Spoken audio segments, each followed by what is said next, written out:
Hey guys, so welcome back.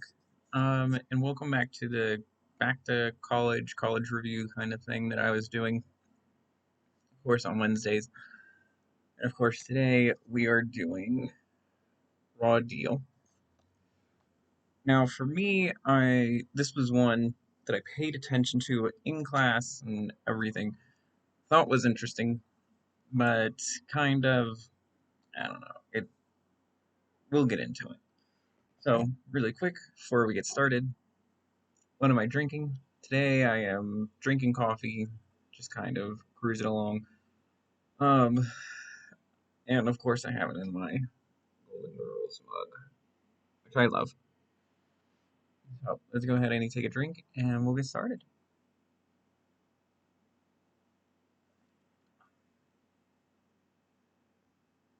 All right. So Raw Deal is basically about Joe, who is played by Dennis, I think it's O'Keefe, I want to say, who ends up having, is in jail and is convicted wrongly of a crime. He gets out um, with the help of a mobster who kind of like played, the system to make sure he was able to get out because he went to jail for him. Kind of like, I scratch your back, you scratch mine. In exchange, for basically taking the downfall, Joe is supposed to then get a fair amount of money and be able to escape, get out of the country. Um, so that's basically how everything lines up to begin with. That's in no way how things turn out at all. If anything, it is everything but that. We obviously we have this escaped convict who gets out,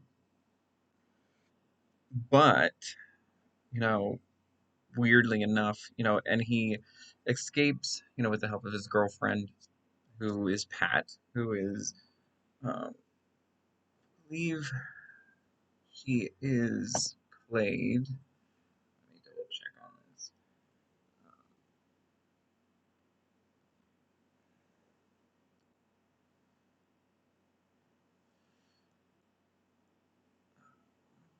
Yes, Pat is played by Clara Trevor, and um, but along the way, they end up getting stuck, in town. They're dragnetted, so there's no way for them to get out. So what they end up doing is going to the woman who worked as his, you know, um, defense attorney or whatever, who is Anne, who is played by Marsha Hunt. So we see all three of these now suddenly they're locked in together. And of course, Pat, who is madly in love with him, with Joe, she wants to see him. She wants to be with him. That's what her life is. And she knows everything that has happened. But then we also see Anne, who is very much just wanting him to go back. She doesn't believe that this is what's good. She's very much this, bright-eyed view that, if you just follow the rules, we can get you out, and um at the very beginning, there's an emotional part where, he says Joe says about, getting out and, you know, he can't wait to breathe air again, something that becomes a reoccurring symbol. Freedom is air, this ability to breathe in and breathe out, knowing that you are out of prison, out of the confines. Um, and of course, then there's Rick, who is the gangster mob boss that is now worried because he is not looking forward to, Joe coming and collecting. Now, of course, there's several readings there. The biggest being that he's afraid that Joe will probably beat him up, try to kill him, do whatever. So they end up going from, I believe it starts in San Francisco, and they're going,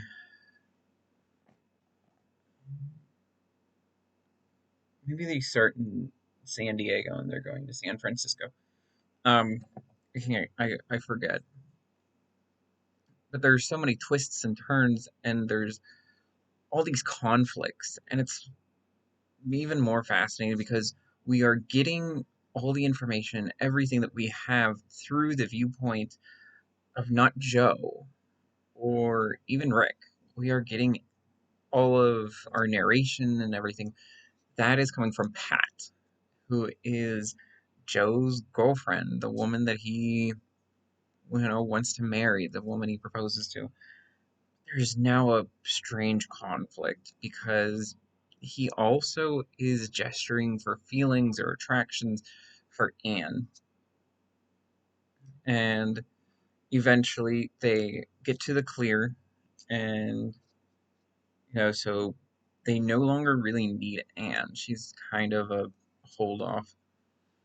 But they go to the rendezvous point just because they needed enough stuff to kind of be like, all right. So get to the rendezvous point, and Rick is not there. Instead, Rick has two of his, goons, Fishtail and Snake. I think it's no, it's Spider. Um, um, Fintail and Spider. That's what it is. Um, and for me, it's something so fascinating because once again, we get this reemergence of one, there's the symbolism because it takes place in kind of a taxidermy shop, something like that. And there's a giant bear on, the wall that he's standing like this, like a roaring bear. And of course, I think Joe figures out quite quickly that this is basically not what it was supposed to be. And, you know, f- ends up getting in this big, fight with the two gentlemen. Um,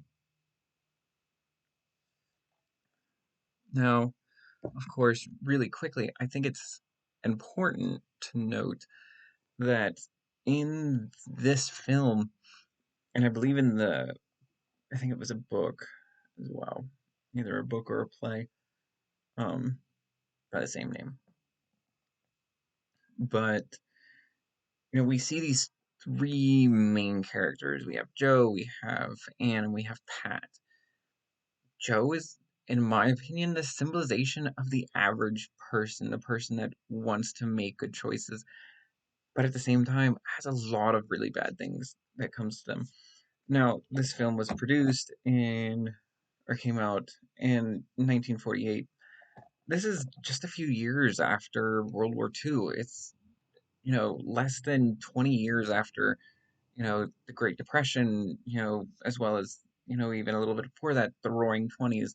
So there's this conflict that is, people that had highs and lows, people that did great things, but also people that fell. And Joe very much symbolizes that. There's a moment between Anne and Joe where she talks about how when he was little, he saved kids, from a burning building. And where was that kid now? He's, this escaped convict and everything.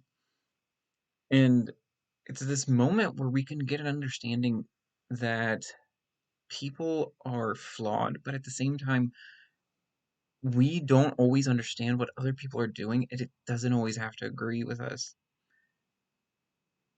But so Joe is a symbol for what normal people are, what the driving factors are for us as people. I kind of laugh because Joe, at least, and I should have looked it up, there's kind of a more modern view that Joe is kind of like average Joe, like the average person. And then we have Pat, who is this person that very much becomes a symbol for, you know, those that were lost, those who were forgotten.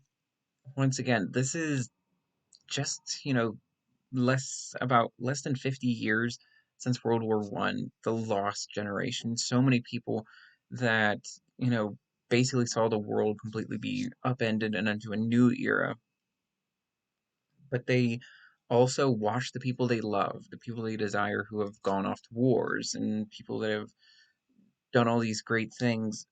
Pat very much sticks to this idea that Jo is who she loves. She is this supportive person and she knows what has happened. She knows his situation. And all she wants is to see him succeed. She wants to get married. She wants to escape to, I believe, Panama, you know, with him, and they have the tickets. They're gonna get out. And there's this moment where we, especially near the, you know, just at the climax, where Pat is pleading with him to, let's go. Let's, forget all of this. We have a chance for a new life. Pat represents what the American, ideal view is for, one another, or hopefully the idea that we want to push each other along. We want to get there. That the average Joe isn't alone. Instead, they all have a Pat. They have somebody that sees the brutality, sees the dark parts, but still wants the best, wants to see the future, and wants to, even if it may be something they don't agree with or something they are conflicted about, they're able to get somewhere and they can succeed.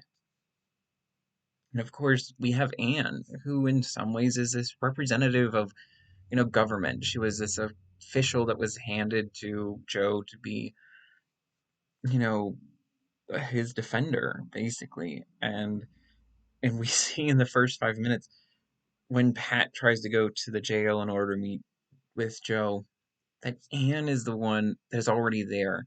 And she's like, okay, you've done your part. You've done everything you can. Now let me do something. But of course, it doesn't always work like that.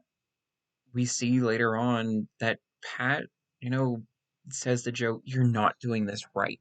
You are not following the rules that I have to follow."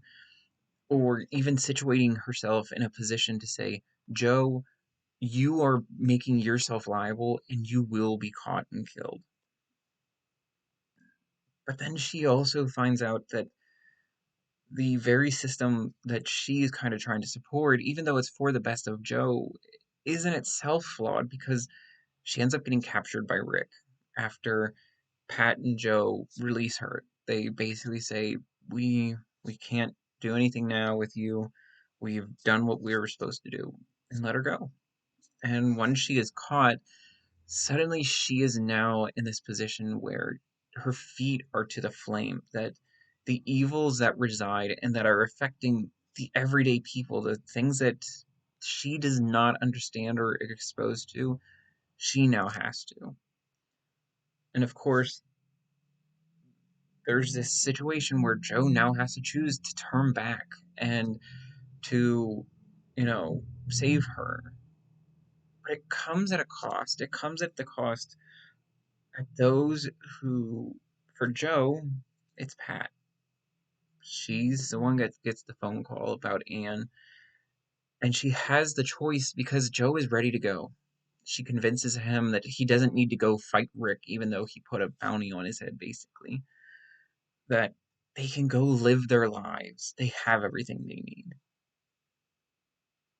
But in many ways, it is this representation that people do not live, you know, away from government, but instead it is this coalition that, even though the government was helpful, got Joe to where he is, Joe still, in some ways, does like it. In many ways, it is his final choice, as well as Pat, that basically gives him the ongoing blessing to go save Anne. Now, I don't want to give away any spoilers or whatever, so for that, everybody has to watch if they want. Um, but I definitely think it is an interesting representation, possibly, I mean, my view, and especially another symbol is the fire that comes up a few times. That between breathing and fire, they both require each other in a way. But at the same time, freedom exists as both breathing fresh air for Joe, but for Rick, it is also breathing, comes more costly. Instead, it is the fire. That is what freedom is, because the fire is the control. It is the rogue moment where you control everything, not because of anything outside of you control the fear. I definitely think this is a fascinating movie. Um, and it's something I don't think is bad, but I definitely think for me it just wasn't something that I was really interested in. Um, Mostly just because it was in a genre like criminal break cases, stuff like that. That's not exactly my cup of tea, but nonetheless, I think that's everything, guys. That's all I really wanted to say. And of course, next for this series, we are doing Virginia Woolf's Mrs. Dalloway, one of my favorite books that I read last semester. And of course, we are dwindling down the stack. Of course, we have some movies that we're added. There's other things that are moved added over there. So we are getting somewhere, and I am excited to continue this journey with you as we finish off my stack of things. I have still a huge stack, but I look forward to spending more time with everybody, and I am so grateful for you guys' patience since I wasn't here last week. Until I see you all again, I hope you are filled with peace, love, and joy. See you later, guys.